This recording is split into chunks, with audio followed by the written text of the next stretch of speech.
2 has entered the podcast. Welcome back, people, to Player 2 has entered the pod. I am your co-host, Michael Peterson, a.k.a. MC Paperstacks, and with me, as always, is my co-host with the co-most, Derrick Murkison, a.k.a. Full Metal Merc. What's going on with you this week, Derrick? Nothing much, man. Just another chill week. If you can tell how clear I'm coming in, it's because we just got a new MacBook Air. That's awesome. Yeah, and the wife was so sick and tired of that PC running super slowly. I was sick of it too. Yeah, no, so was I.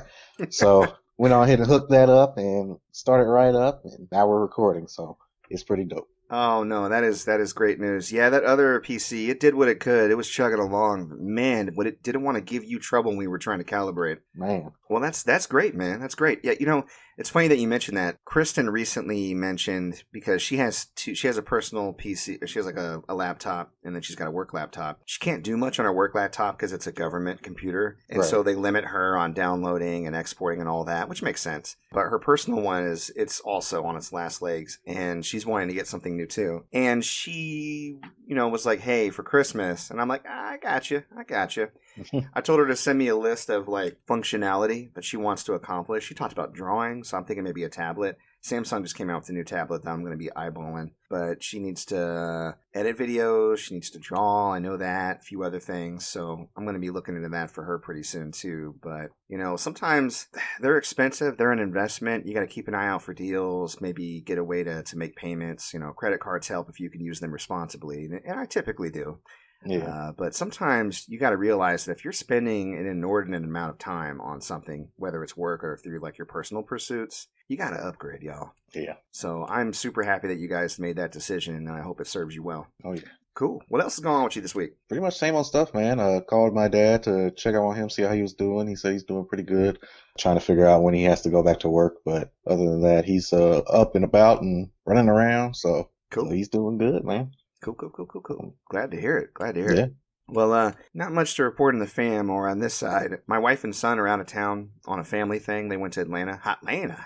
Oh, and, yeah. They left early yesterday, Friday morning. That's the time they're recording. And they will be gone, I think, until Tuesday. So it's just me and the Dougie holding it down. So we wish them a safe travels and good luck. She's very cautious. She brought her Lysol with her. She's spraying everything down as she goes.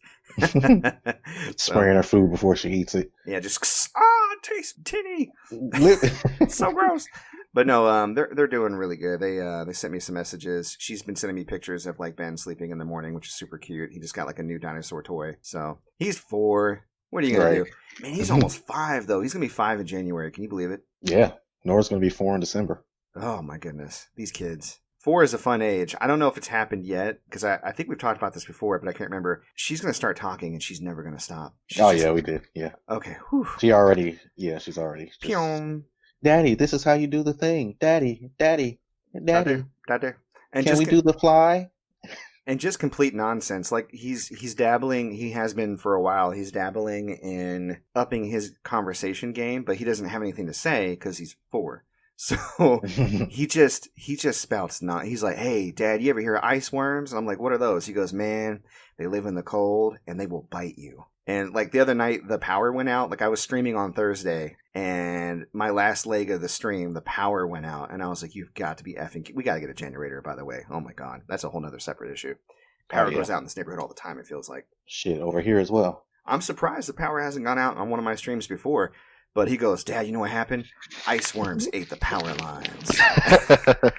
And I was like, what you been smoking? So, but at least he's crafting a narrative. Back when he first started talking, it was just complete nonsense that I couldn't even follow. Like, the words didn't even connect. I'm like, boy, that's just a word salad. What are you saying? So at least now he's like, I mean, it's nonsense, but it's nonsense I can follow. I can get where his head is at. He's in that, telling stories phase. And it's kind of fun. I like listening to him babble. I don't know about you, and I know I'm not the only one, because I was watching an Odd One Is Out video the other day. He's an animator on YouTube. Good channel if anybody's ever interested in watching animators. But Odd One Is Out, I think is his name. He was telling a story about him working at what he calls Subway. Subway, basically. But he's working at Subway, and a coworker of his he was one of those full-on Illuminati, the government is lizard people, like conspiracy theory, and he would just rattle off all this crazy stuff, like no doctors, no drugs, except for weed, of course, and like all these conspiracy theories he had. And the guy was like, I didn't believe a single word he said, but I was enraptured by him talking. I love listening to crazy people talk. And I was like, me too, actually. Which is why I think I get along so well with children, because they're basically crazy.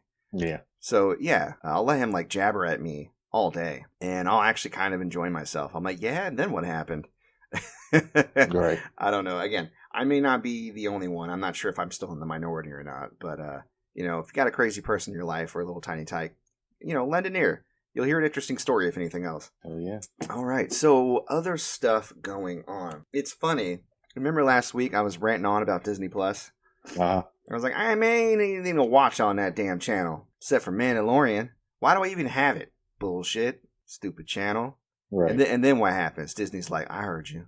What about this WandaVision trailer? Wha-pow! Yeah. Wow. Wha-pow! WandaVision. What you Whipped think it about out this, on the tape. punk? And I'm like, ooh, that looks like Twilight Zone. I'm into that. Oh, yeah. More of that, please. So I take it you watched the WandaVision trailer. What'd you think? I did. It was very wild, very crazy. A lot of theories going around, myself included. I'm wondering if that's her creating a mental escape for her after Vision died, or if that's inside of Vision's head. Like, what's going on? It's crazy. I kind of feel like it's in Vision's head. I mean, she could be there too, possibly, but I feel like I think it's in Vision's head, and she inserted a copy of herself or like a piece of her consciousness, or like maybe his memory of her, which is why she's acting just as confused. Mm-hmm. But he's the one that like that lady was like, "'Cause you're dead." He's So like, what? I can almost imagine Wanda like outside of his head, like trying to reconstruct him or whatever, and him kind of going through all of this like memory therapy, so to speak, and it warping into like TV shows of happy couples, which all looks great. Like I really liked the costume and set piece design, and I liked even like when she was using her powers, like in the older shows, how it looks so fake, like Bewitched, like shit on a string. You know what I mean?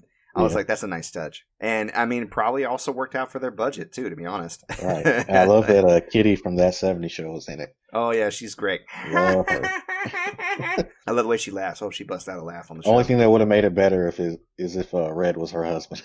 That shit would have been amazing. That'd be too much. But, yeah, then Red would be like, hey, answer me. Don't you remember? Right. Answer me. I'll put my foot up your ass. Yeah, I'll put my foot up your ass. You'll remember how you met your wife. Right. So, correction from last week. We were talking about the notorious RBG with Bader Ginsburg. I said she died at 83. That's not true. She died at 87. So, apologize for the misinformation. You took 4 years off. Yeah, I did. So, sorry about that. I also said they're probably not going to push confirmation through. They're trying like hell. Mm-hmm.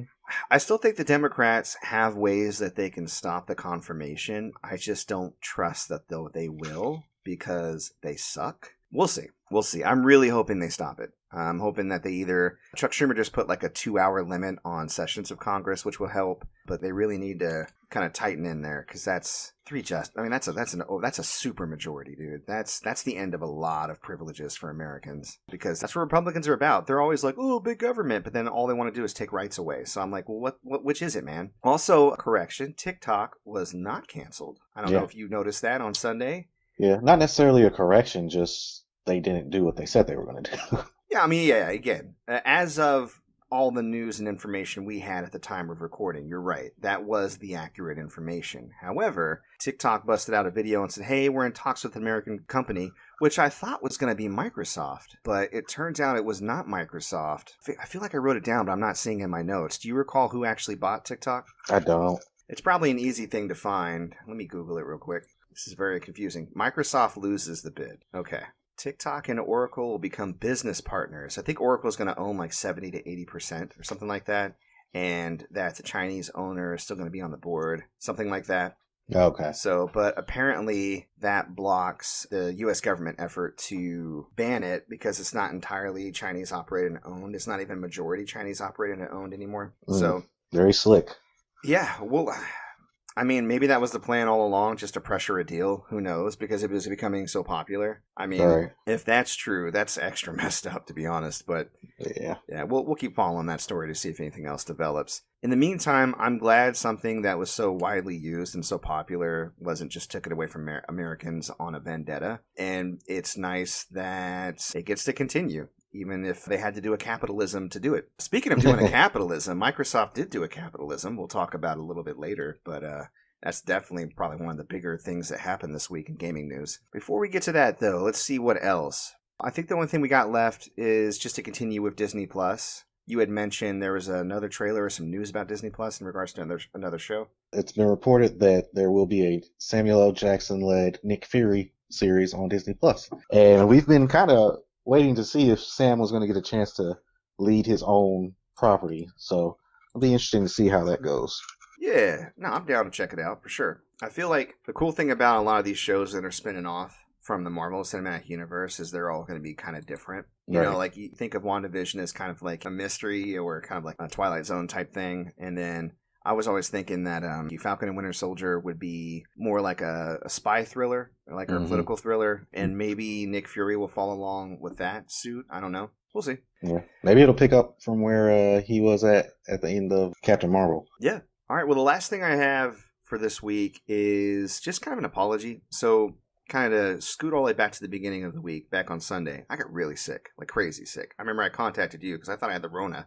That's how sick I was. I was like, hey, man, we saw each other about a week and a half ago. I might have the Rona. So it turns out what was wrong with me, because I was like dizzy and I was like hot and I felt feverish, but I was clammy and it was a high blood pressure, dude. Like, I think I was hypertensive. Like, I checked my blood pressure, and I think it was like over 90, which is bad. I think they even say you should call the doctor, and I'm like, eh. So I was like, eh.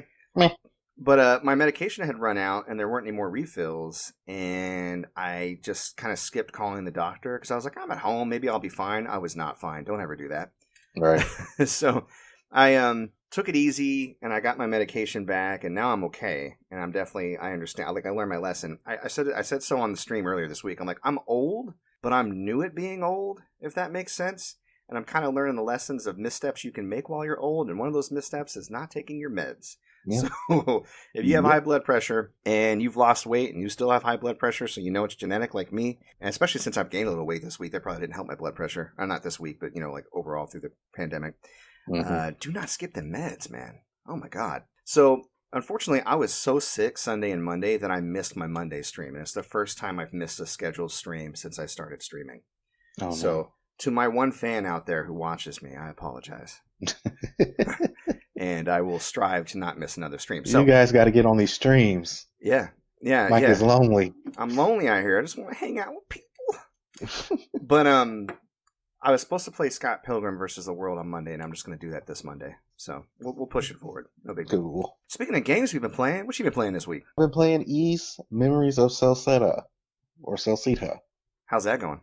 It's going pretty good. It's obviously no Ys 8.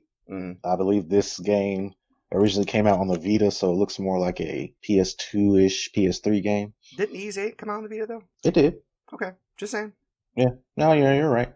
But it's also a remake of the second game. Okay. Yeah, this is Adol's second adventure. Did they pretty much follow up like the style of the second game too, or they upgraded it, or? Oh, it's definitely upgraded. The old Ys games are just like kind of side-scrolling 8-bit titles. Right, I remember that. Yeah. Yeah, so because they were on the Super NES, right? Right, and they were on what was that? They might have been on television or something like that too. I don't know. That Ys is an old series. It's older than people realize. But I'm enjoying it. The music's dope. It's really giving me Ys 8 vibes because you go into this like enchanted forest and you're just kind of exploring and trying to find the right way to go. But it's really dope. I'm digging it. So does it have kind of the same kind of, like with Ys 8, you're exploring an island and there are areas cut off, and the way that you advance is either by finding more survivors, which can help you clear rubble, or by learning new abilities like double jumps and things, right? So is it kind of similar with Memories of Celceta? Yeah, like I've seen at least one spot that I can't get past, and it says, oh, you don't have enough whatever to get past here. So I'm thinking they're going to add that element in later when you get more party members or whatever. Well, cool. You know what? I think that's one of the reasons why I like Ys. I really like Metroidvania games, and Ys kind of gives me a 3D Metroidvania vibe because you have like this sprawling map that opens up slowly as you gain access through like story advancement and abilities, right? Yeah. And of course, you do like live action combat. This is an action RPG series, and I think that's always been like its strength to me. It's been a lot of fun. So yeah, it's great. Cool. Ys 9. Well, Ys 9. Let's see. I'm still playing Final Fantasy VII Remake for the mainstream. Thursday is when the last time I played it. Of course, I'll be playing it tonight. As of the day of the recording, it's Saturday. So when everybody listens to this, I would have already recorded episode 6 or 7. Can't remember now. I think it's 7. But Thursday cut off while I was struggling with that stupid sewer puzzle. The one where it's not even a puzzle. It's just like you have to press the timing. Where Tifa and Aerith are working together to get the pressure right. And I'm like, this sucks. I hate this puzzle. Why is it so bad? The timing is terrible. I hate it. I didn't hate it that bad. I'm sorry. So it's really weird how it just kind of cuts off. But I told everybody last night when I was playing Resident Evil 3, I was like, yeah, I'm going to record Final Fantasy tomorrow for Saturday's episode. And I'm just going to do an extra hour, try to make up for the hour I lost. Extra 45, 50 minutes, however much it was. So yeah. But yeah, Resident Evil 3 continues to be a lot of fun. Last night, I got into the sewers trying to get Nemesis away from the subway train and ran into these monsters called Gammas. They look like giant cutie salamanders. Apparently, they're of the hunter family of monsters, even though they look nothing like hunters. They're like giant maws with tiny little legs, but then when they open their mouth, they have like huge tentacles, and that's the huge fleshy tentacles is what you want to shoot. Right. They're weak to fire, too, so good times. Yeah, so explain this to me. I've never been really into the Resident Evil games. I just know that there were zombies. Okay. But now I've been seeing like newer gameplay and stuff, and there's like you said, like actual monsters. Okay, yeah, I can explain. Is what it seems like. And it's always been this way, but obviously they've expanded a little bit. The thing about Resident Evil is the conceit is zombies. It starts off as zombies. But Umbrella is a pharmaceutical corporation that moonlights as a like bioweapons developer. And so the T-virus was developed kind of to be a bioweapon, and obviously it will make dead people rise from the grave. So you drop a T-virus in an enemy country, it'll eat itself alive, right? Right. But obviously Umbrella fucks up and the T-virus gets out, and there's this whole issue, and they're trying to contain it. And there's people within the organization doing different experiments with the bioweapons technology. There's mutations. You got T-virus and G-virus. Like, there's other viruses that are made, like in Resident Evil 2. And it has an effect on animals. So you got your zombie dogs, but then you got, like, giant spiders that show up. You got these things called hunters. They look like amphibian kind of like upright frogs with huge claws. You got the lickers, which are like these grotesque kind of elongated, almost like feral creatures with their brains exposed and a huge tongue that like lashes out. And then, just it has different effects on different animals, and they've done experiments and stuff too. So then you start to see they actually, through like lab experience, have created some of these monsters too. Okay. And then Nemesis was specifically created by Umbrella in a lab to hunt down STARS members, which is why he's always like, Stars. And the cool thing is they really went ham. Like, he mutated in the original one for sure, but it was mainly like after taking a lot of damage. And that kind of happens here too. But also his environment seems to influence it, because last night he was all on fire and he like runs out and then like dives into the river. And Jill's like, you can't swim, can you bitch? Or something like that. But then he leaps out, and all of a sudden he looks more amphibian. He has like fins and stuff that come off his arms. He's much bigger, And I gotta fight him while he's like running around on all fours coming at me. So I might be closer to the end of the game at this point. Like I said, I think it's gonna last maybe 3, possibly 4 episodes of Friday Night Frights if I extend it to 2 hours of play like I have been instead of 1. But it's been a ride. It's been a lot of fun. I'm still getting the hang of combat. I died a lot last night. There's been a little bit of a trial and error for sure. So it'll probably take me like 9 hours where it takes the average person 6. Right. But it pulls no punches. Like, zombies used to really kind of be, not a joke, but they used to be a lot less threatening than they are. Like, they latch onto you from much further away. They take bullets like you wouldn't believe. The knife is basically useless. The knife is a box opener is what it is. It does nothing else. It saves me some bullets occasionally if I'm going one-on-one, but if there's a hall full of zombies, leave that knife alone. But yeah, I'm still having a ton of fun with it. I may even do a couple, maybe one episode of Friday Night Frights where I just do like the mercs. But I'm hesitant to do that because the show is supposed to be about scares, and I definitely got startled last night. I got surprised a lot. But with the mercenaries mode, it's just about kind of like the combat. That's where the focus is. So it's less in the spirit of the show. I should say. All right. Fight Crab came in. Oh, Yeah. So I was playing some of that. That was lots of fun. It's the control scheme is interesting. The 2 sticks on your controller move the left and the right crab arm respectively, so you can fan the crab arm out. You can move the arms forward, up, or whatever, right? L and R will have the crab move its pincers, which you could use to grab the enemy crab, or you could use to grab other things in the environment, like a tree if you're like a giant crab, or like maybe a weapon that's been dropped on the ground. And then the left, like ZR and ZL, or the right triggers and left triggers, those will actually punch with the crab hands, or if you're holding a weapon, it'll fire a gun, or whatever. And then to move forward, you have to tap on the directional buttons. So if you tap upwards, he'll just start walking forward, and if you tap it again, he'll stop. You tap left, he'll start kind of sidling left, and so on. And it takes a second to get used to, but you get into it pretty quickly, fighting crabs. And there's like waves of crabs that you can fight. There's like different game modes that I've been experimenting with. The physics are a little floppy, as you would expect them to be, which adds to the fun. So you damage a crab, and the idea is the more damage a crab takes, the easier he is to flip on his back. If you can get a crab flipped on its back for 3 seconds, kind of like a count, like a wrestling tap out or whatever, then you win. Okay. Yeah. So it's actually really fun. It's going to be coming out to Switch digitally pretty soon, but of course I ordered mine from Japan, so I have it now. And the Japanese version has English, works just fine. So, yeah. Dope. Having a good time with it. Played a little bit more Maneater. Not much else to say about that, to be honest. It is what it is. You're a shark, you're eating stuff. Yeah. I'm getting more of the mutations, which is cool. Like I have a bite that can stun people. I'm getting to be a much bigger, stronger shark. Like I'm an adult shark. I'm not quite an elder yet. I think you still have some growing to do. So I tried out Disgaea 5 since it's free right now. From the 23rd to the 29th, you can download it for free. Yep. I don't like it as much as other strategy RPGs because it just feels a little loose as far as its mechanics. Mm. And the story is trash. Like, I tried to get into it, but it's not good. And it's always been kind of nonsense. I remember back to Disgaea 1, which is interesting because it seems like DLC, like bonus content that I was able to play. Like, I was able to go back and get missions to get all the main characters from the previous games. Mm-hmm. And that was cool to go back and get, like, Laharl and Etna from the first game, because that's the one I'm most familiar with. Mm-hmm. But they're all kind of broken, so I try not to use them as much. But even like the regular characters I have seem to defeat all the enemies really easily. And you can move all of your characters, position them, execute attack commands in order, and then actually execute all of them together so that way they can do combos. But it feels really sloppy, and it feels really weighted for you or the other team depending on positioning, but I never felt like it was hard. Just sometimes cheap, but then I'd be like, okay, well, I'll just bring this other person out and kill you. Whatever. So, I don't know.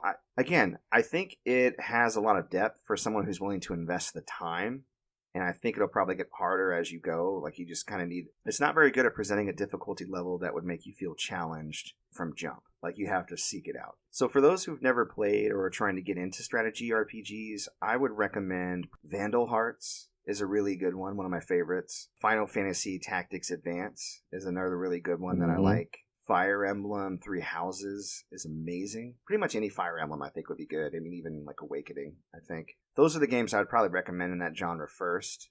And if you're into those, maybe check out Disgaea. But it's free right now. Like I said last week, you really don't have anything to lose by trying it, at least. It's just, so far, it's not my cup of tea. And I powered through quite a few hours. I'm going to keep playing it because it's free, just to kind of, get a well-rounded view of it. But so far, I'm not super impressed. Yeah, I've never been into it either, but that's just me in strategy RPGs overall. Mm-hmm. What I do like about it, though, is how over the top the attacks are. Check your PlayStation Classic that I hacked for you. If Vandal Hearts is not on there, I know Vandal Hearts 2 is probably on there, but if Vandal Hearts 1 isn't on there, let me know. I'll loan it to you because I have a copy. And for the feds out there, I have copies of all the games I put on there, so shut up. Oh, yeah. But yeah, I'll loan you Vandal Hearts. The thing I like about Vandal, the reason why I would pick that first is because I feel like it's really good at easing somebody into the mechanics of a strategy RPG, and you don't have to do a whole lot of grinding. And if the battle starts to go not your way, or you don't like the kind of the decisions you made, you always have the option to restart the battle, and they're not super long, right? Like each engagement. So I think it's like a really good introduction, a really good way to get somebody into that genre. At least from all of the games I've played in that genre, to me, it feels like the one that eases you in there the best. If that makes sense. So cool. Yeah. Let's see. The only other game I played this week which is going to sound weird, I was playing Octopath Traveler. Oh. And just jump back into that. Yeah, I beat it. I got it, when it came out 2 years ago. And I beat it 2 years ago. Put in about like 80 to 90 hours into it, I think, all told. And I don't know. I was just kind of thinking about the game. I don't know if it's because they released Spirits that you could win in Smash Brothers Ultimate recently, probably because of its anniversary, I think it came out in July of 2018. It was on my mind, and then I popped it in and started playing it and remembered how much I liked the music and how much you can interact with NPCs. Mm-hmm. That's one of the coolest things about that game. So for those who don't know, Octopath is kind of like an acronym for the name of each character in that game. There's 8 people, and they all have their own kind of narrative and their own kind of story and their own kind of goals. And you can start with any main character you want and see their first chapter. I think they have up to 4 chapters, possibly 5. I think it's just 4 though. And once you finish their first chapter, you're free to explore the world, and you can go around and find other characters and experience their first chapter. And it's weird because in the story beats, you don't see the other characters. It's very much a solo thing. But if you have other characters in your party, they can help you with the fights. So there's a little disconnect between the story. Like they have some character engagement, and there'll be like messages that'll pop up where these two characters want to talk to each other, but it's not like fully fleshed out, which is probably one of the criticisms people have about Octopath. I didn't mind it so much, but the cool thing is every character has special abilities. So for example, there's a thief named Therion, and he can steal from any NPC that you meet almost, and you get some really good stuff. Now, obviously, the lower level he is, or the more rare the loot is, less percentage chance you're going to have of stealing. And you have reputation in towns. So if you fail an Octopath like action up to 5 times, your reputation suffers and you can no longer interact with the NPCs. Oh, so you have to go and pay money to restore your reputation. If you really want to make the most out of it, you either need to pay a lot of money, or there might be some save scumming, or just like level up, that type of thing. But he can also open special chests that are dotted throughout the world that are like coded by color. So they're purple chests that can only be opened by him because he just has the skills, right? Right. Then you have somebody like the merchant, Tressa, I think her name is. She's kind of like the light side to Therion's dark side. So she can also get items from NPCs, but she's a merchant, so she can buy them. It's like the honorable way. So you never have to risk hurting reputation by buying the item from the NPC, but obviously it costs you money. She also has a special ability where as you enter a new area, she just finds loose change. Sounds like me and my dad's. Yeah. You'll see a message pop up that goes, Tressa found 409 money or gold, whatever the currency is, dropped by some unfortunate soul. Right? Mm-hmm. So you actually can gain money faster with her. She can even not steal money. I guess she kind of can. There's an ability where she can collect large amounts of money, especially if it's like a boss character from characters. So she's good to have in your party when you're fighting bosses. And again, of course, Therion can steal from enemies too, like when you're in battle. And every other character has a light and a dark side. You have Oberyn, who he's like a knight, so he can challenge people to fights. It's hilarious to challenge like an old innkeep, like an old lady, like, challenge me! And she's like, I'm old, why are you fighting me? But that's like apparently the honorable way to fight, so you don't risk reputation. And some characters are surprisingly strong, but you fight them one-on-one. Sometimes they're blocking a doorway that maybe you want to get into a building to get like a treasure. Sometimes maybe you'll get something after the battle, like an item. Most of the time it's just experience and just the funsies of fighting various characters. Yeah. And then you have Hunnet, I think is her name. I can't remember. Hunnet? 100? So she's like a hunter, and I could be saying her name wrong, but she can also challenge people, but she is a beast master, so she'll sick beasts that she's captured on them, and I guess that's considered a dishonorable way to duel.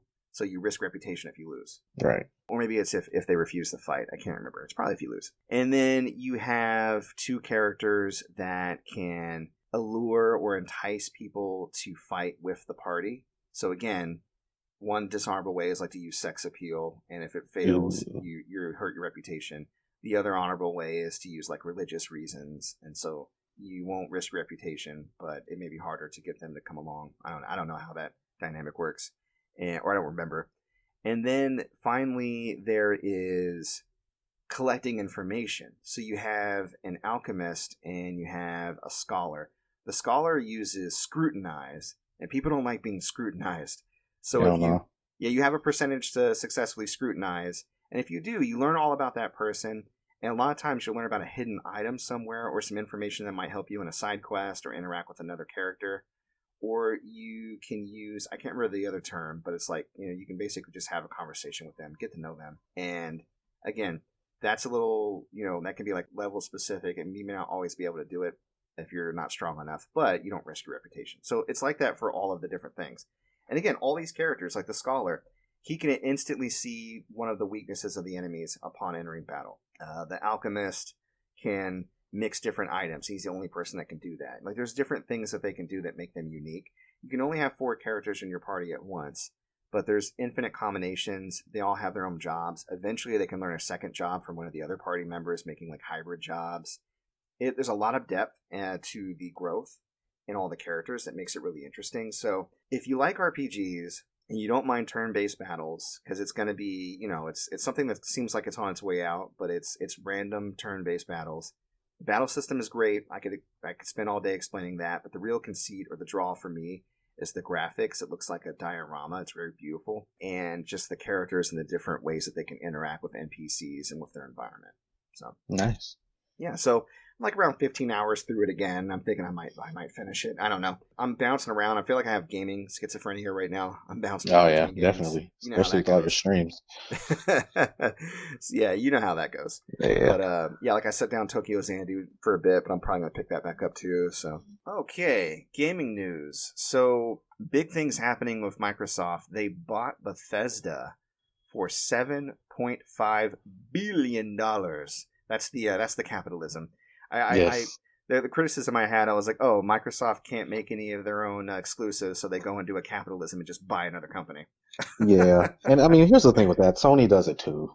Oh yeah, no, all companies, they have to do it. Yeah, I'm not ragging on Microsoft as the only company that's ever done that, and I'm not necessarily saying it's a bad thing. Although, I mean, whenever you have like 2 large companies merge, it always kind of gives me pause.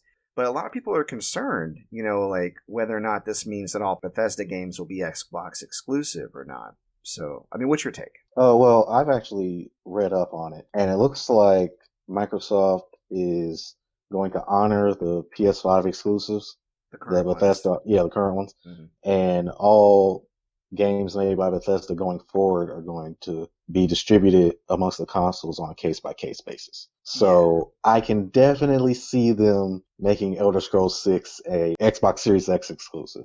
Just because in a case-by-case basis, I would like to keep the most profitable property on my system. Yeah, but also, if you don't release it on the other system, then you're losing money. And since you own the company, you want you know what I mean? It's weird. No, you make a really good point. Yeah, Todd Howard came out immediately and was like, hey, this doesn't mean all Bethesda's games will be Xbox exclusive, but then he didn't really elaborate, so that can mean, it comes on PC. And Phil Spencer was like, nah, like you said, it'll be a case by case. So, and there's arguments, like you said, to be made. I mean, as a publisher, they would make money if something went on Sony or PS5, or I feel like we have more of a chance of things going to Switch than PS5 because they see Switch less as a direct competitor. Yeah. At the same time, like we said before, the company is in business to make money. That's it. So if they're going to make more money keeping a game on their console, then they're going to do that. If they're going to make more money sharing the wealth, then they're going to do that. They aren't necessarily concerned with beating Sony at anything because, like you said, they have fuck you money. You said that last week. Yeah, that's true. It's true. Yeah, man. They're making big moves, man. They're like, hey, you guys were talking about us. We don't have any exclusives. Well, we're going to buy Bethesda. We're buying Elder Scrolls, Doom, Prey, Evil Within, all that shit. Now what? Yeah. It's true. What else we have going on? There is that rumor of a Metal Gear Solid remake on PS5 coming up. Yeah, I'd be really happy if this was true because, like, as you all know, I've never been a Metal Gear Solid fan. And it would be nice to be able to jump into the original Metal Gear Solid. It's a good starting point. Yeah, the first Metal Gear games came out on like the original Nintendo or something like that. Yeah. Yeah. I already played one remake that they did, Twin Snakes, which was pretty good. That was in the style of Metal Gear 2.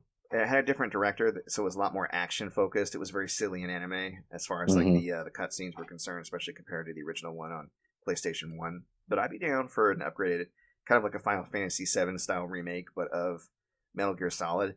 Maybe that even incorporates more of the wacky story that we see later on, or it'd be almost funny if they did their own meta thing. I doubt they're gonna, because I think that's pretty unique to Tetsuya Nomura, but I'd be definitely excited to play it. Maybe if they even expanded it a little bit, because it's a PS1 game, so the actual action game itself is kind of short.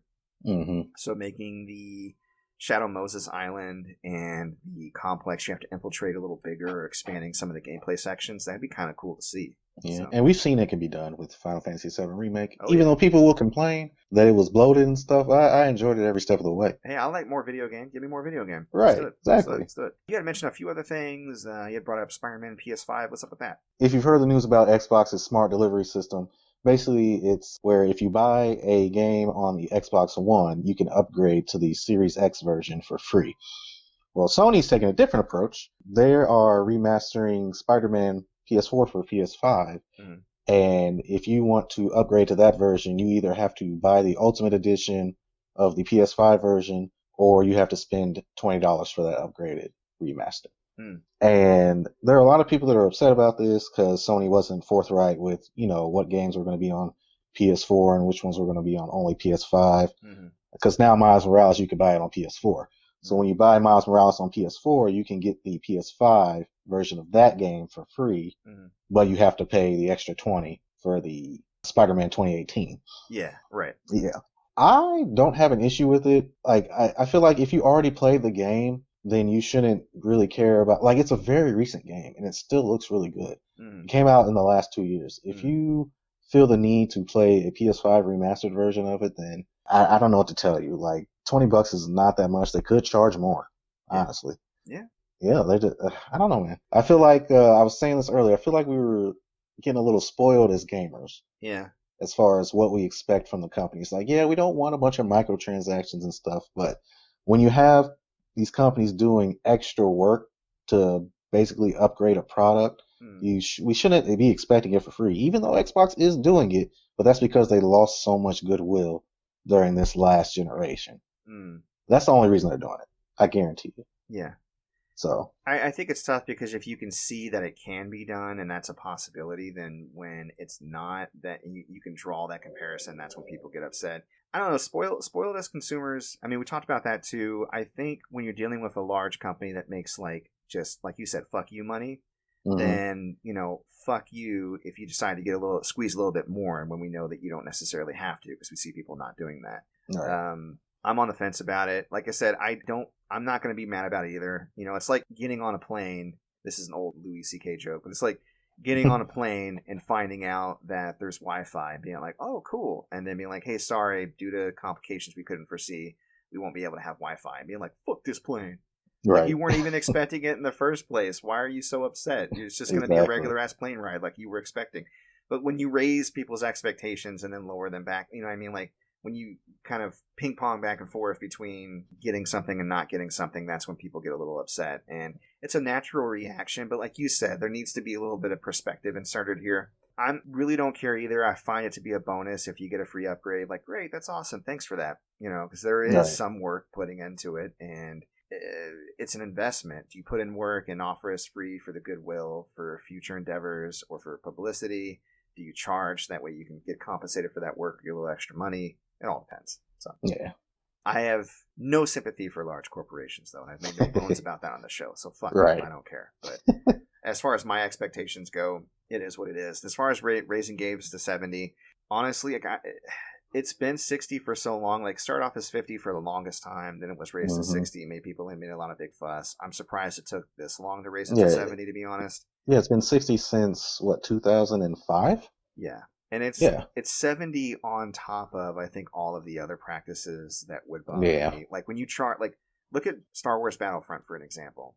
Hmm. The shell price for the game being 60, but you barely get anything, and then them tacking on all the stuff, you end up paying over $100 for a single game. Yeah, like that's horrible. Yeah. Yeah, that's bad. So that's the thing you have to watch and kind of buck against, and they're going to constantly push the envelope because, like you said, they're a business, they're trying to make money. So people complaining, I mean, complain. You know, if you have the energy to do it, go out there and do it, because that's what keeps things kind of reasonable for the rest of us. Because you give a company an inch, they're going to try to take a mile. They always do. Yeah, that's just the way but also, yeah, don't complain and then give them your money as well. Yeah, there's that. Yeah. There's that. You know, because yeah, like the reason that microtransactions are so prevalent is because we're giving them so much money for little things too. Yep. GameStop, speaking of corporations we hate, GameStop employees have been scalping the PS5 pre-orders. Those motherfuckers. Yeah, so if you've been keeping up with the PS5 pre-order nonsense, literally when companies put the pre-orders up, they're gone in seconds. So the fact that employees at GameStop, of course they want the system too, but for them to be buying the pre-orders just to sell them at a higher price is kind of a dick move. Yeah. Actually, it's a very dick move, because you've got loyal customers that want to come in, they want to support your business and buy those things, but then you just kind of snatch it from under them. I was actually watching this reseller, Phoenix Resale, and he stood in line at a GameStop. It was about 6 a.m. he got there. And then later in the day, there were people like selling their spots. Like there were homeless people there. They were getting in line because they kind of figured out what was going on. And then they were selling their spots in line. Wow. To people that were coming up. So like this one dude was like, yeah, I spent $150 on my spot, but I don't care because I'm going to get a PS5 day one. I was like, wow. It's a little ridiculous. Yeah, because that dude's going to end up spending $700 on a PS5. Because plus tax, it's like $554 or something like that. And then you spent an extra $150 on top of that. The funny so part would be if he plans on scalping too. Like right. That would be hilarious. Then he's just cutting into his profit at that point. Yeah, GameStop is just I hate that they're such a bad company and their practices are so just anti-consumer. Well, they're on their way out, so yeah, and it's gonna be sad for me to see them go though, because you can get some good deals from them, but yeah, when they go, it's gonna be all hell, man.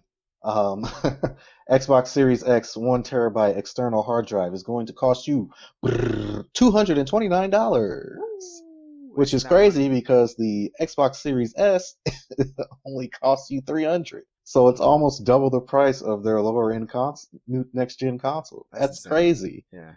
That's them trying to recoup that money. Again? 1 terabyte. That's it? That's it. Shit.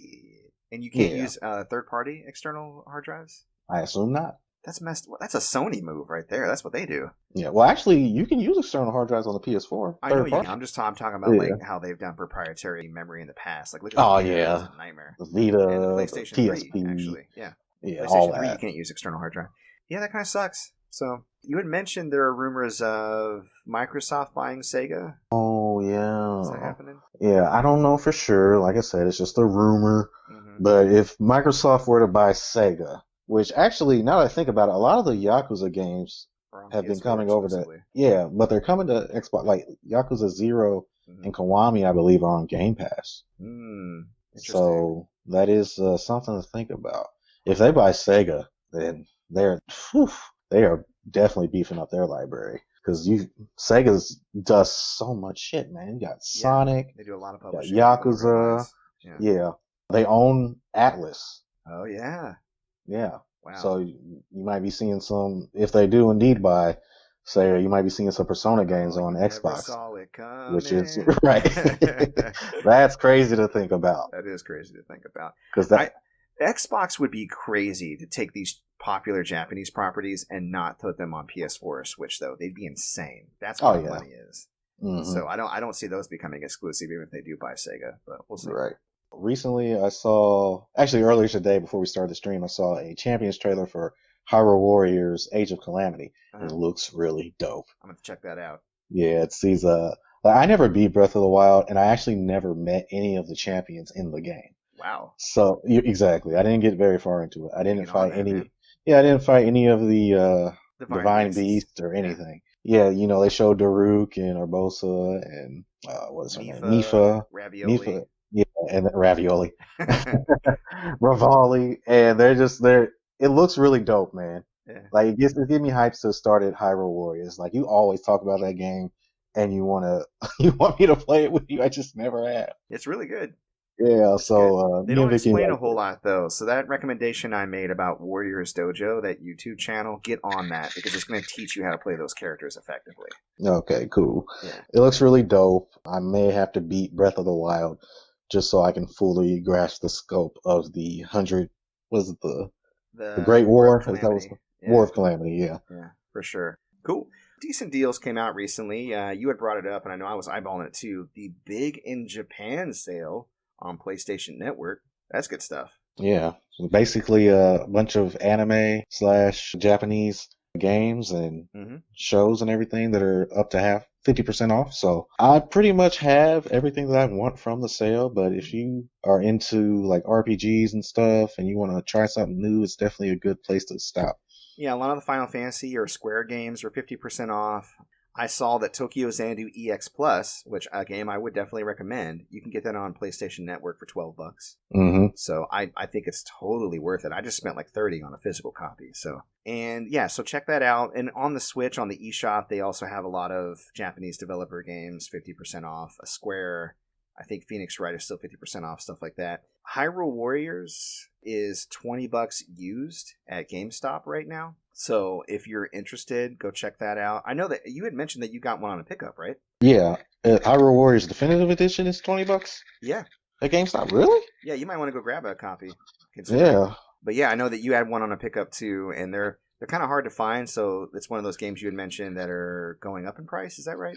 Yeah, so it's one of the few first-party Nintendo games that are more expensive than their original MSRP. I think right now a copy runs around $70 on eBay or something. Yeah. So $20 from GameStop is a ridiculous deal. It's substantial. So definitely, if you get a chance, grab that if it's still going. I also saw Fist of the North Star. I think it's Lost Paradise. Is it? Is that the? Yep, Lost Paradise. $10 on PSN. Wow. Super worth it. That game is excellent. It is excellent.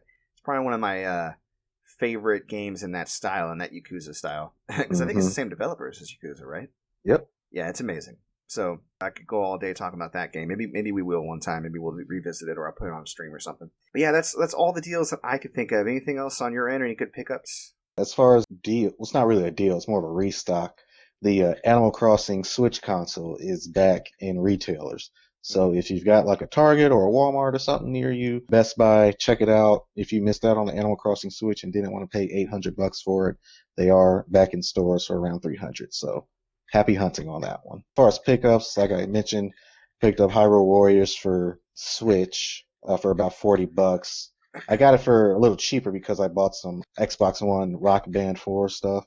Okay. I also picked up the Monster Hunter Iceborne Master Edition Steelbook, which I've been looking to try and get into the Monster Hunter world, so I think this might be as good a time as any. Good luck to you. I hear playing that game takes a lot of preparation, a lot of patience. Yeah. And I definitely don't have it right now. Man, I wish I got into Monster Hunter when I was younger and I didn't have as much money and games weren't coming out as often as they are, because a game like Monster Hunter sounds like a dream to somebody who can't afford games to buy any game that they want, because it takes so much time investment, but it's so rewarding of that time invested, you know? Right. Like spending like an hour or two getting ready for a battle, like getting your armor together, getting your buffs together, getting your strategy together. Especially if you're online, you can go out and raid with other people, which sounds like a lot of fun. Like studying the monster, then going out and hunting it, fighting it for like another hour, and actually defeating it. I mean, the whole conceit of the game sounds really cool, but it also sounds like a huge investment that I just don't have time for, right. to be honest. But yeah, good luck with that. Let us know how that goes if you end up trying it out. Yeah, I will. Cool. So let me ask you, Derrick, this week, what you feeling? I'm actually feeling this YouTube channel that I've been watching literally every day since I found him. It goes by the name of Tendo. So basically Nintendo without the nin. And it's I believe they're married, but it's a husband and wife reseller combo. And they basically do daily vlogs on like going to Goodwills and thrift stores and what they pick up, and go to their antique malls to restock their booths and everything. It's just really like real consistent and real good for me to see that every day because it helps keep me motivated to do my job. So yeah, and they're also really funny and just fun to watch. He used to have a like huge red beard, and then he cut it off, and I was like, oh, what the hell? He looks like a little kid now. but yeah, they're pretty dope. Like I said, I watch them every day, and it's Tendo on YouTube. Cool. I might want to check them out. It kind of makes me almost wish that you and Victoria were doing a show like that, to be honest. Yeah, I mean, she doesn't really have time because she's got school and whatnot. I know. Anyway, and honestly, I commend them for doing that because I think about how much work goes into like finding the inventory and cleaning it up and posting it and storing it. And I'm like, when do they have time to edit videos? Well, maybe they make time because, I mean, if they're any kind of successful, and it sounds like they probably are because they're really entertaining, and that brings them in a little bit of money too. You know? Yeah, I mean, they're relatively new. They've been doing it for about a year, but they've got about subscribers do they have? Less than 10,000. That's still pretty good. But they're going up. So awesome. Well, this week I am feeling a personality. He's on YouTube, and he's also a writer for Polygon, and he makes videos for them. His name is Brian David Gilbert. Have you heard of him previously? Nope. He is best known for some of his videos that have gone viral, like Poke Rap. He made the ultimate Poke Rap, like the best one. He improved it to include all the modern Pokemon. Oh, okay. And he also, prior to being hired by Polygon, just made a lot of goofy videos on his channel called Brian David Gilbert. He's known as BDG. But he also does a series on Polygon called Unraveled. And he'll do things like a video on how to tell all the Fire Emblem characters apart. Good luck. Or which Castlevania monster is the sexiest. He did a video where he attempted to cook all of the different dishes in Breath of the Wild and rate them, based on like how tasty they are as far as how many hearts they would replenish. So yeah, definitely check him out. He's still making videos even now through the pandemic. In fact, some of his pandemic videos are really funny. He made one about it's time to get good at darts. And one of my personal favorites that I watched last night, talking about looking to video games for ways to increase your stamina, since we're all feeling a little bit more lethargic from this work from home environment. Right. So yeah, definitely check him out. Like I said, you can look up Polygon's YouTube channel and find his series Unraveled, or I would recommend you do both actually. Look up his personal channel, Brian David Gilbert, and give him a check out, give him a listen. If anything, check out his Poke Rap. It's really good. So, sweet. Cool. Well, I think it might be time for Derrick Cross Mic Anime Edition. Were you asking me for a challenge? Oh, you also cool. This week, we are continuing our run-through of Berserk and Full Metal Alchemist Brotherhood. I have taken on episodes 4 through 6 of Full Metal, and you have taken on episode 2 of Berserk. So, let's get into it. I started with episode 4. Now, what an episode to start with. Well, what's interesting is they start talking about one of the state alchemists that are into bioalchemy. And they're like, hey guys, do you know anything about bioalchemy? And I was like, And then they were like, no. And I was like, what the hell, guys? Isn't that your whole deal? Right. So that didn't make any sense to me. And I'm like, no wonder you failed. So they go to meet this state alchemist, and he seems really cool, if kind of nerdy. He keeps doing that glasses thing where his glasses flash or glow. You never really see his eyes, Right. And which is always a red flag to me. Yeah, but you see him later, but yeah, he's got a big fluffy dog, and he's got a little girl, and she's really cute. She's like, "Play with us!" And the dog keeps jumping on Ed, which is the humor in the episode. He's like, "I will destroy you," and he just jumps on him. He's like, "Oh, okay." I love it. So they're in the library learning about that. They spend a few days there, and then one of the state alchemists that are coming by to either pick up Ed and Alphonse or drop them off is just like, "Hey, man. Remember, our evaluation's coming up.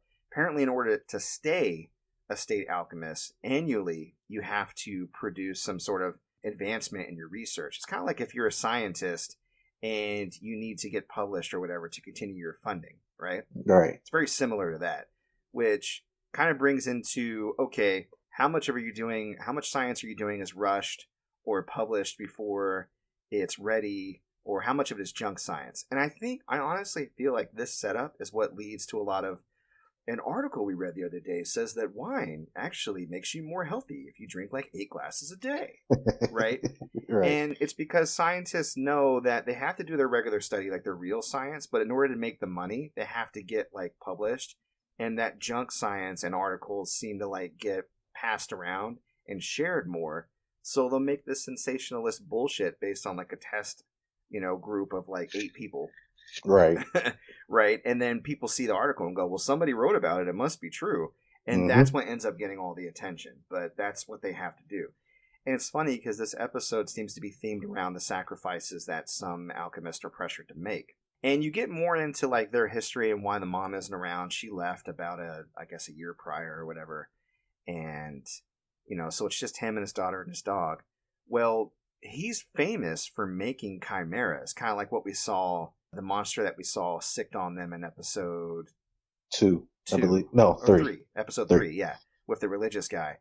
And so they want to learn more about that because, again, bioalchemy could probably really help them getting their bodies back. And you can see, like, cages full of animals that he's been experimenting on, which I have my own qualms about that. But yeah, it's like 2-headed monkeys and shit. Yeah, so he's feeling the pressure, and he's like, I got to come up with something soon. And Ed and Alphonse come to visit him on, one of the subsequent days. And sure enough, he's got a chimera. And it looks kind of like a shaggy dog with weird eyes, dark hair.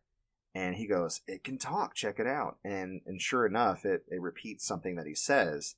But then the chimera like turns to Alphonse and Edward and says something that the little girl had said to them previously. Edward, play with me. Big brother, Ed. Big brother. And then Ed's like loses his shit. He's like, oh my God, where the fuck is your daughter? Right. Right. And I'd already caught on like pretty quickly. I was like, yeah, I know what he did. And how he originally got his state alchemist certification when his wife, quote unquote, disappeared. He had basically combined a human with an animal to make a chimera. And that's how it was able to learn human speech so quickly.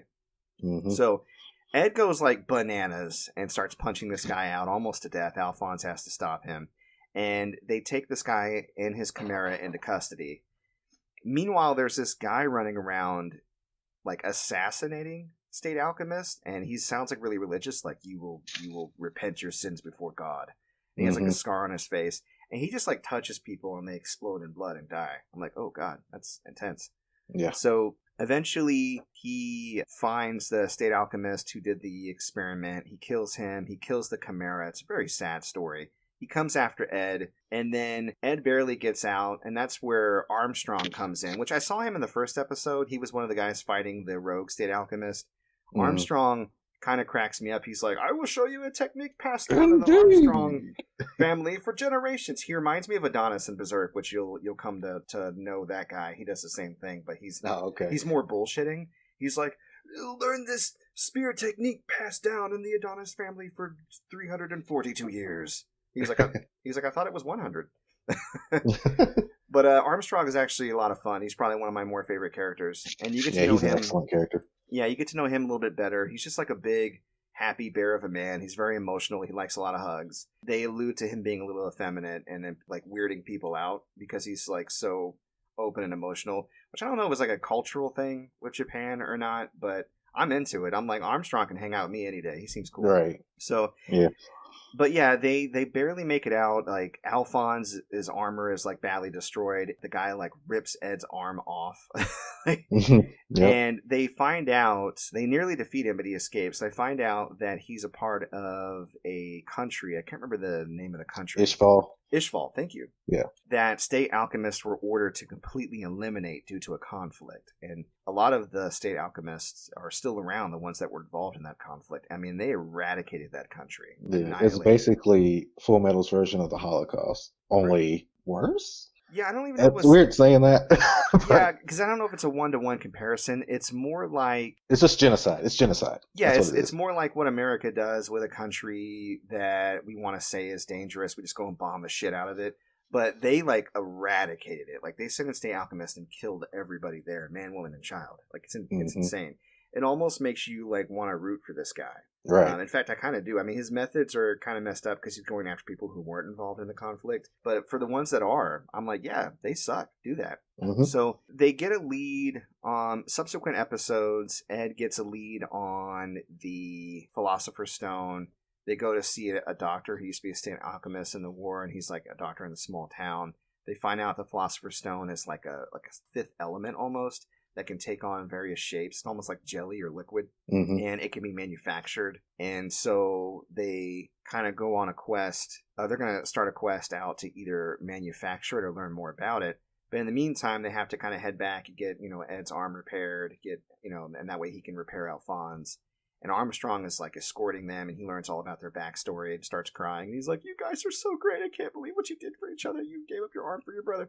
It's just like really sweet and kind of like a good episode to get to know everybody and reunite.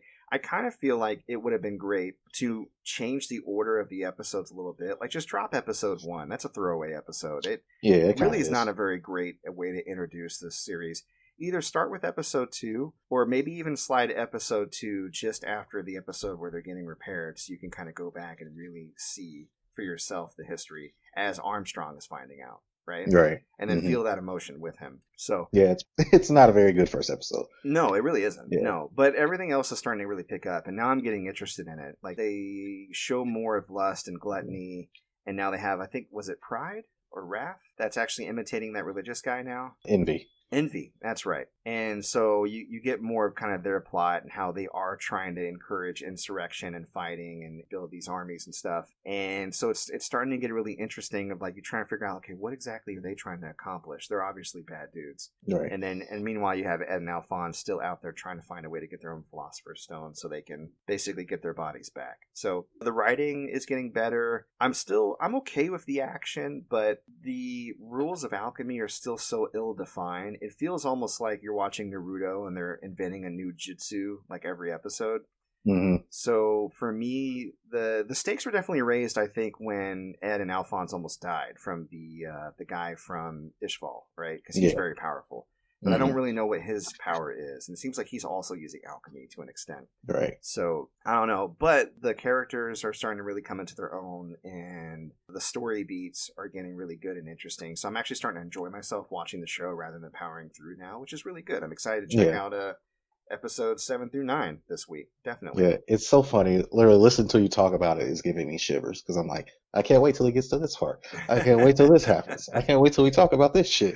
Because the thing that this show does so well, and I can talk about it all day, but I'll be brief, just showing the characters and the different interactions. And when you start learning about like each character's past, it fleshes them out so much. Like Armstrong gets a backstory, like Major Mustang, Hawkeye, everybody gets like some sort of backstory. There are almost no unimportant characters in this show.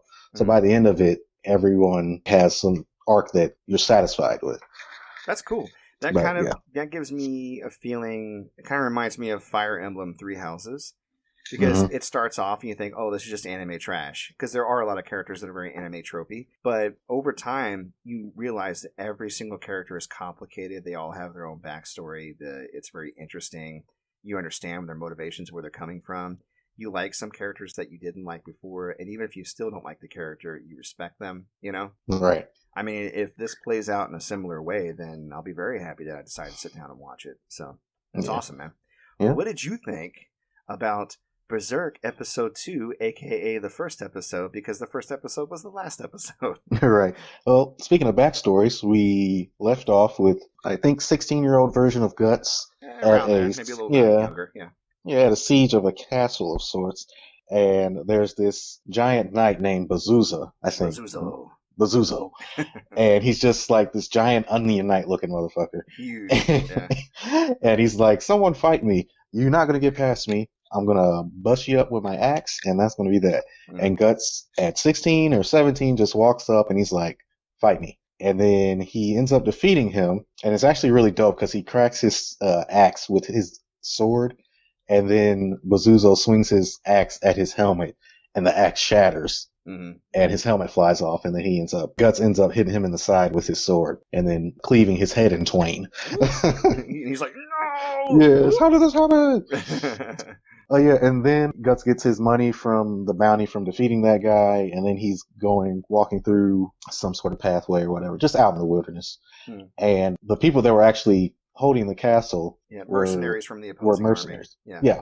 They actually see him walking through, and they're like, well, he's probably got money on him. Let's go get him. And he's like, hey, Griffith, their leader. He's like, hey, you mind if we go get him? He's like, sure. And so they go down there, and Guts just like kills two of them instantly. And then then Griffith sends his second in command, who is a lovely black woman by the name of Casca. And and she goes down there, and he's like beating her back with his sword, and she's like, he's so strong, oh my god.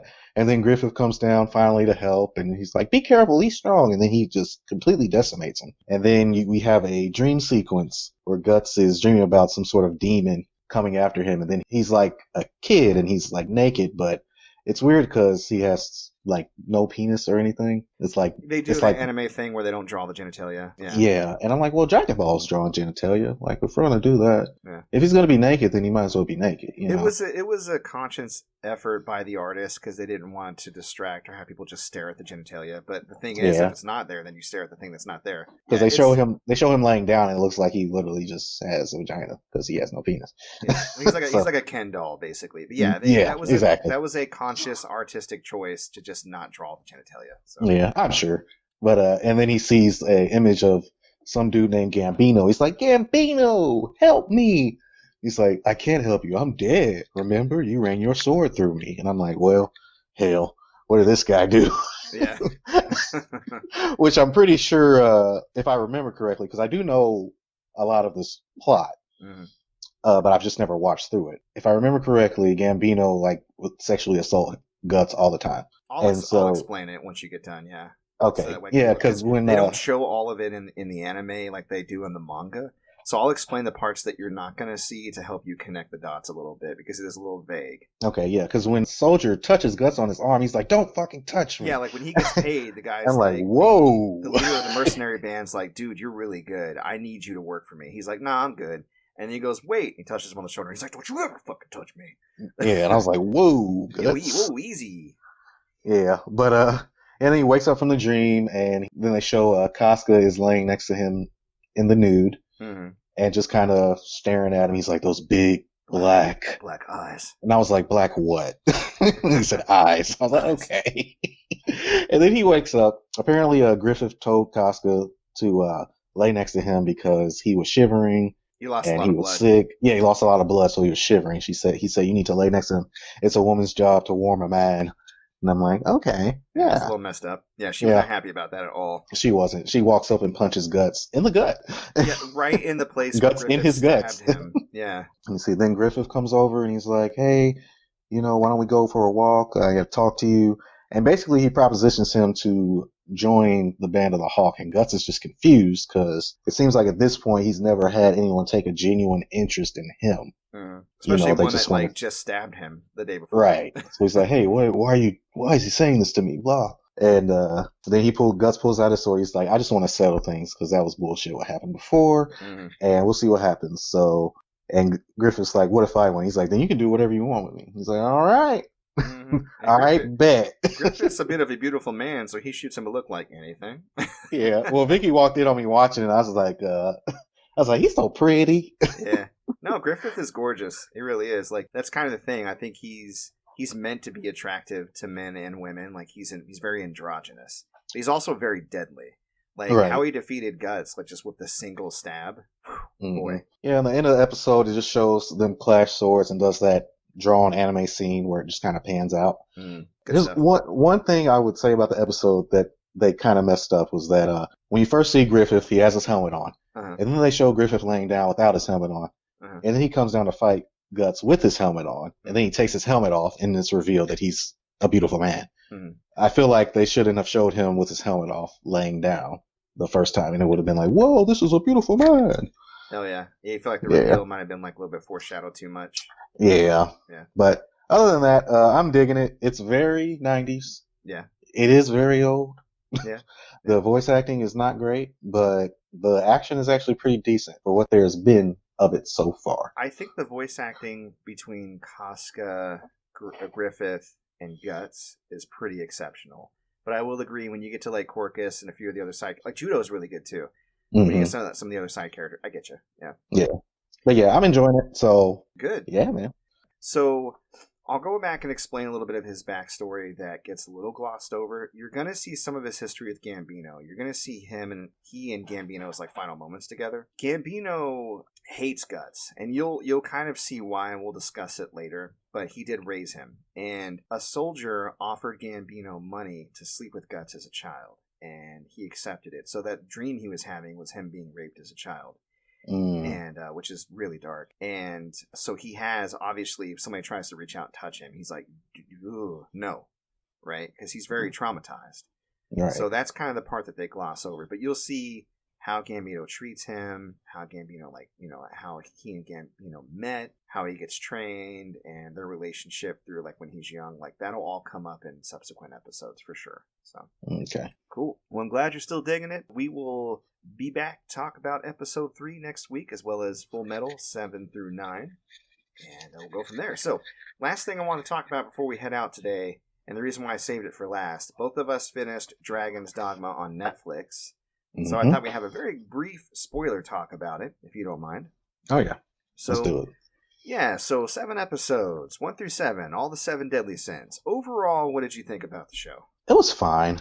Yeah. It didn't blow my mind or anything. What did kind of catch me off guard was the ending, because I hadn't played the game, so I had no idea what was coming. Yeah, they had some creative license with that, because that's not exactly how the game ends. Oh, really? Yeah.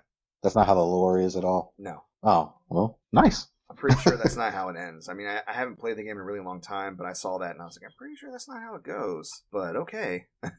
Yeah. I might have to go and actually look that up, but I'm pretty sure that's not how it goes. Yeah, and they didn't really leave it open for a second season. At least it didn't feel like it. And that's interesting to me. So let's talk about it. The main conceit is, you got dude living in a village, dragon attacks, he fights the dragon. The dragon's impressed. Before we even get to that shit was brutal. Yeah. Like when the kid is like, "Hey, I don't see the dragon," and then he immediately gets eaten. I was like, "Fuck." Yeah, and they've already established his relationship with his wife, and his wife's pregnant, and he has this little boy in the village they take care of, and they're very sweet and kind to each other. All that happens in episode 1. You kind of grow attached to them, and then boom, they're murdered. Right. So you're feeling it with Ethan when he's like, "Ugh." So the dragon's impressed with him. He takes his heart, and he goes, if you feel this anger and this rage and this hate, come find me and come kill me. And so he becomes an Arisen. Arisens, I guess they're just more powerful. I don't know. I don't know if he just seemed stronger, but it didn't really explain it. But he doesn't have a heart anymore, and he needs to go after the dragon to fight and kill him. And then out of nowhere, a pawn appears. And again, this makes more sense in the video game, but in the show, they just go, boom, there's pawns. And they show up to help Arisen. That's what it is. And the pawn is just, it looks like another person, but they're not really human. And she's really good at magic and shooting arrows, and she's very supportive of the Arisen, and she's down with his quest to fight the dragon. They go through adventures, and we'll get to maybe the nitty-gritty of that. They finally get to the dragon. He fights the dragon. He defeats the dragon, and then the dragon reveals to him that the dragon used to be an Arisen, and now he will become a dragon because he defeated him, perpetuating the cycle. He goes partly mad because he's the dragon, and that's how the dragon kills and creates another Arisen. Cycle continues, right? Yeah. Which, that didn't really, I don't believe that's the way the game went down. I thought that was kind of confusing. The way it was going, I thought, because the prior episode, the pawn's like, Arisen, you need to eat. Arisen, you need to rest. You're not going to be able to defeat the dragon if you keep going on like this. I thought he would lose, and that would be the continuation. Like, season 2 would be him continuing to pursue the dragon. That's why. Right. Yeah. It was very quick. It was very rushed. I feel like by episode... Okay, because you start out... Remember last week we talked about when I had seen a few episodes. Okay, so his arc isn't really, retaining his humanity so much as understanding how dark humanity can become. Yeah. But through him witnessing the dark side of humanity and just kind of going berserk in a couple of battles, he does start to lose his humanity. Whereas his pawn, who started off as very humorless, starts to get to know him, and she starts to develop an affection for humans.